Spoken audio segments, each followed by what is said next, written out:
Maniram দেৱানে establish কৰা 1845 চনৰ সেইখন হস্পিটেল য'ত নেকি ব্ৰিটিছৰ সময়ৰ পৰা মানুহে ইয়াত চিকিৎসাধীন হৈছিল। ব্ৰিটিছৰ সময়ত কৰ্মচাৰীসকলে যিসকলে বাগানত বনোৱা হিচাপে কাম কৰিছিলে, যিসকল কৰ্মচাৰী আছিলে তেখেতসকলে ইয়াতে চিকিৎসাধীন হৈ আছিল বা চিকিৎসা কৰি নিৰোগী হৈছিল। আৰু ইয়াত ডেড বডি ৰুম আছে, একেবাৰে ৰাস্তা কাষত লাগি আছে। আৰু ডেড বডি ৰুম বুলি ক'লে কিন্তু বহুত বেছি ভয় লাগিছিলে। মামাহঁতে আমাক আগতে ভয় খুৱাইছিলে যে ডেড বডি ৰুম আছে, এইফালে নাযাবি। সমাধি ক্ষেত্ৰ মণিৰাম দেৱান অসমৰ প্ৰথমজন চাহ খেতিয়ক উদ্যোগী তথা স্বাধীনতা সংগ্ৰামী, এজন স্বাধীনতা সংগ্ৰামী হয়। ব্ৰিটিছৰ বিৰুদ্ধে যুদ্ধ কৰি সেই সময়ত তেখেতে নিজৰ প্ৰাণ ত্যাগ দিছিল, প্ৰাণ আহুতি দিছিল। প্ৰিয় বন্ধুবৰ্গ, স্বাগতম জনাইছোঁ সকলোকে আজিৰ মোৰ অন্য এটা নতুন ভিডিঅ'লৈ। আজি মই আপোনালোকক লৈ যাম আমাৰ অসমৰ প্ৰথমজন চাহ খেতিয়ক।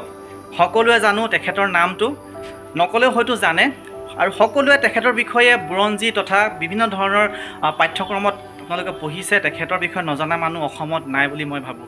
আৰু তেখেতে হৈছে বীৰ সংগ্ৰামী, বীৰ শ্বহীদ মণিৰাম দেৱান। আৰু তেখেতে এষ্টাব্লিছ কৰা এখন চেণ্ট্ৰেল হস্পিটেল যি যোৰহাট চিনামৰা চাহ বাগিচাত আছে। আৰু চেণ্ট্ৰেল হস্পিটেলৰ পৰিৱেশ দেখুওৱাৰ লগতে আপোনালোকক সেইজন ব্যক্তিক যেতিয়া ব্ৰিটিছে ফাঁচি দি হত্যা কৰিছিলে সেইজন ব্যক্তিৰ সমাধি ক্ষেত্ৰ আপোনালোকক দেখুৱাব যত্ন কৰিম। সেইজন ব্যক্তিৰ বীৰ শ্বহীদৰ সমাধিস্থললৈ যাম মই। সমাধিস্থলত আপোনালোকক সম্পূৰ্ণ পৰিৱেশ দেখাব যত্ন কৰিম। যিসকলে মোৰ ভিডিঅ'টো এতিয়া চাই আছে স্কিপ নকৰাকৈ শেষলৈকে চাব, সম্পূৰ্ণ চাব বুলি মই আশা কৰিছোঁ। এই ভিডিঅ'টো বহুতে ইনফৰ্মেটিভ হ'বলৈ গৈ আছে, বহুতে এটা ধুনীয়া ভিডিঅ' হ'বলৈ গৈ আছে, কিয়নো ময়ো প্ৰথমবাৰৰ বাবে যাম সেই সমাধি ক্ষেত্ৰ বা সমাধিস্থল।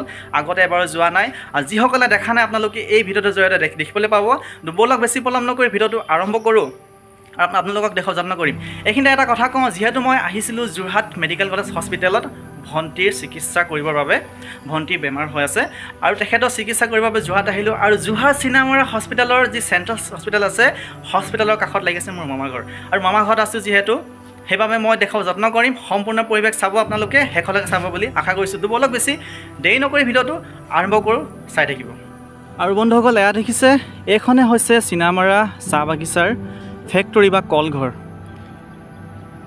দেখিছে, আপোনালোকক মই পাছফালৰ পৰিৱেশ দেখাব যত্ন কৰিছোঁ। এয়া হৈছে চিনামৰা বাগান আৰু চিনামৰা বাগানৰ যি কলঘৰ দেখিছে, এয়া আহি আছোঁ।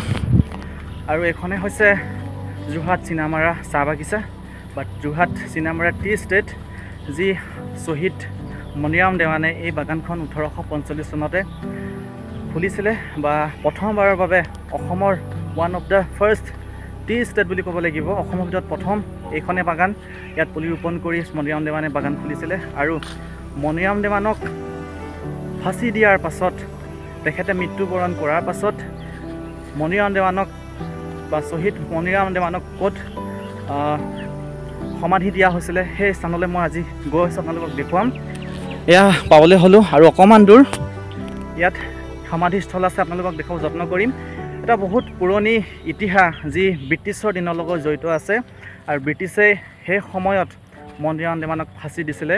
আৰু সেই মণিৰাম দেৱানৰ যি বুৰঞ্জী, আজি যিহেতু মই যোৰহাটলৈ আহিলোঁ, মামাৰ ঘৰলৈ আহিছিলোঁ, ইয়াত যি চেণ্ট্ৰেল হস্পিটেল আছে, মণিৰাম দেৱানে বাগানখন এষ্টাব্লিছ কৰাৰ পাছত, বাগানখন খোলাৰ পাছত বনুৱাসকলক চিকিৎসা কৰিবৰ বাবে বা বনুৱাসকলৰ চিকিৎসাৰ সুবিধাৰ অৰ্থে যি চেণ্ট্ৰেল হস্পিটেল খুলিছিলে, সেই হস্পিটেলখন আপোনালোকক দেখুৱাম। বহুত পুৰণি, বৰ্তমান ভাগি অৱস্থা বেয়া হৈছে, হ'লেও আপোনালোকক মই দেখুৱাব যত্ন কৰিম। এতিয়া আহিছোঁ বৰ্তমান মণিৰাম দেৱানৰ সমাধিস্থললৈ। দেখিছে, এনেকৈ ধুনীয়াকৈ বেৰিত হৈছে, যিহেতু বহুত পুৰণি এখন শ্মশানে ক'ব লাগিব। আৰু ইয়াত সমাধি দিয়া হৈছিলে, তেখেতৰ সমাধিস্থল আছে। যত্ন কৰি আপোনালোকে চাই থাকিব। ভাগৰ লাগি গৈছে। দেখিছে, এইখনেই হৈছে বাগান, চিনামৰা চাহ বাগিচা, চিনামৰা বাগান, যি আমি বুৰঞ্জীত পঢ়িবলৈ পাইছিলোঁ। বুৰঞ্জীত আমি মণিৰাম দেৱানৰ বিষয়ে ব্ৰিটিছৰ দিনৰ সেই ইতিহাস, সেই বুৰঞ্জী আমি পঢ়িছিলোঁ। আৰু বৰ্তমান মই আহি পালোঁহি। এতিয়া ভিতৰলৈ সোমাই যাম ভিতৰলৈ দেখুৱাম। ইয়াতে সমাধি দিয়া হৈছিলে। যিহেতু ময়ো প্ৰথমবাৰ আহিছোঁ, ইয়াৰ যি পৰিৱেশ মই আগতে দেখা নাছিলোঁ।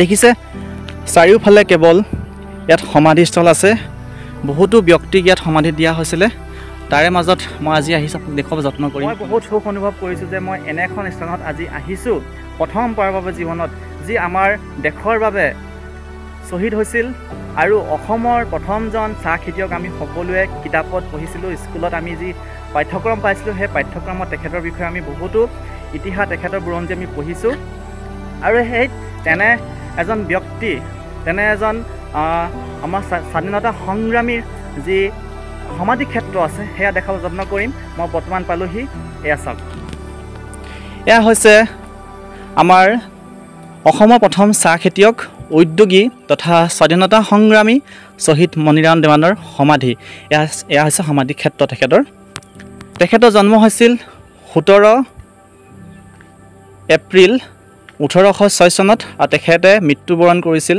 বা ব্ৰিটিছে তেখেতক ফাঁচি দিছিল 26 ফেব্ৰুৱাৰী 1858 চনত যে আমাৰ দেশৰ বাবে যুঁজি নিজৰ প্ৰাণ ত্যাগ দিয়া আৰু অসমৰ প্ৰথমজন চাহ খেতিয়ক যি আমি কিতাপত পঢ়িছিলোঁ মণিৰাম দেৱানৰ কথা আৰু তেখেতৰ এয়া হৈছে সমাধি ক্ষেত্ৰ বা সমাধিস্থল তেখেতৰ সমাধিস্থলত মই আজি আহিছিলোঁ তেখেতৰ সমাধি ক্ষেত্ৰত আহিছিলোঁ আপোনালোকক দেখাব যত্ন কৰিছোঁ দেখিছে এইখনেই হৈছে তেখেতৰ সমাধিস্থল সমাধি ক্ষেত্ৰ যি স্বাধীনতা সংগ্ৰামী শ্বহীদ মণিৰাম দেৱানৰ সমাধি ক্ষেত্ৰ আৰু সমাধিস্থল আৰু তেখেত হৈছে অসমৰ প্ৰথমজন চাহ খেতিয়ক উদ্যোগী তথা স্বাধীনতা সংগ্ৰামী এজন স্বাধীনতা সংগ্ৰামী হয় ব্ৰিটিছৰ বিৰুদ্ধে যুঁজি ব্ৰিটিছৰ বিৰুদ্ধে যুদ্ধ কৰি সেই সময়ত তেখেতে নিজৰ প্ৰাণ ত্যাগ দিছিল প্ৰাণ আহুতি দিছিল আৰু এয়া হৈছে চিনামাৰা চাহ বাগিচাৰ যি ফেক্টৰী আছে যি কলঘৰ আছে কলঘৰৰ একেবাৰে বেক ছাইডত বা একেবাৰে পাছফালে এই সমাধিস্থল ইয়াতে আছে যিসকলে আহিব বিচাৰে ইয়ালৈ আহিব পাৰে মই প্ৰথমবাৰ আহিছোঁ মই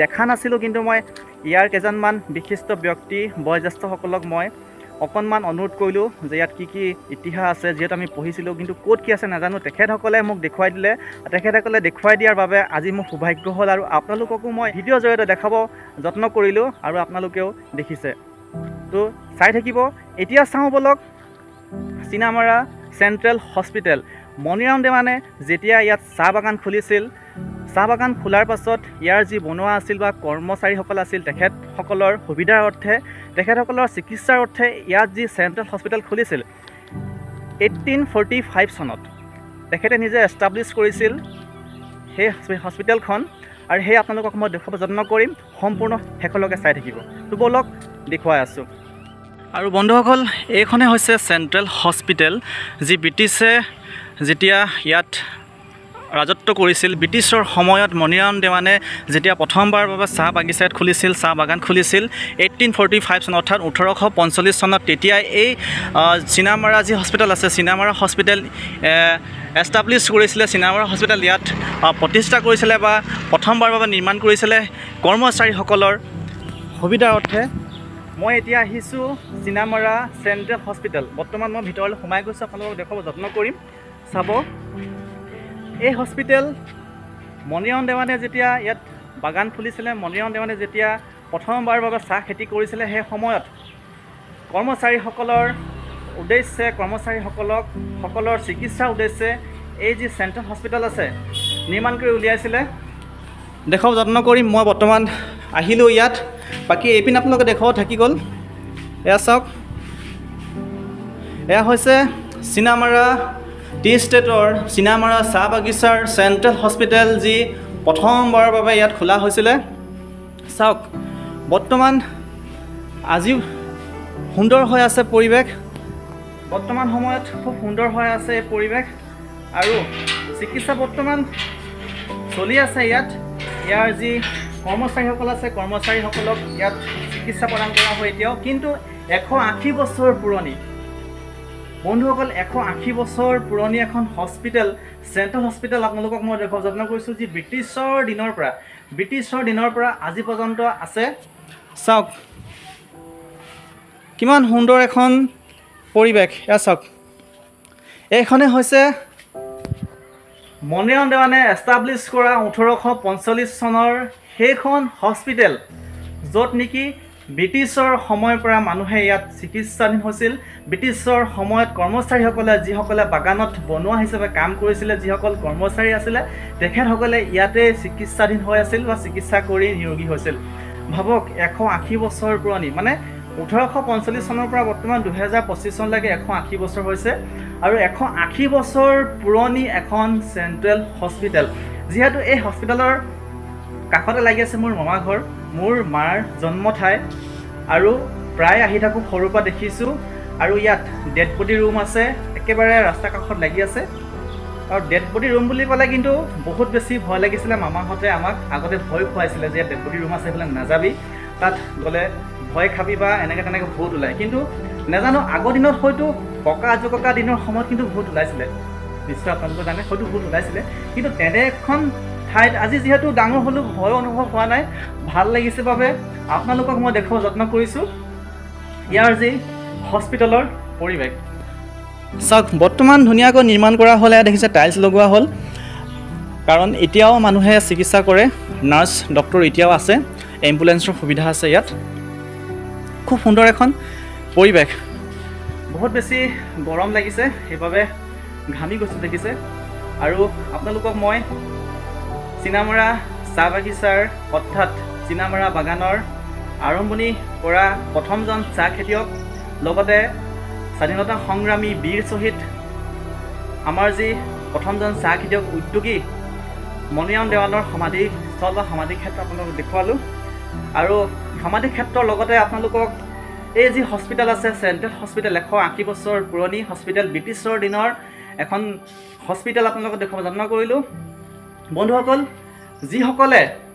যিসকলে মোৰ ভিডিঅ'টো চাই আপোনালোকে ভাল পালে প্লিজ আপোনালোকে মোৰ ভিডিঅ'টো চাই ভাল পালে ছাবস্ক্ৰাইব এটা কৰি ল'ব লাইক কমেণ্ট কৰিব সেয়া আপোনালোকলৈ মোৰ অনুৰোধ থাকিল আগন্তুক দিনত আৰু সুন্দৰ ভিডিঅ' মই আপোনালোকক দেখুৱাব যত্ন কৰিম দিবলৈ যত্ন কৰিম আপোনালোকে সেইফালে চাই থাকিব তো আজিলৈ ইমানেই পুনৰ এটা নতুন ভিডিঅ'ত লগ পোৱাৰ আশাৰে বাই বাই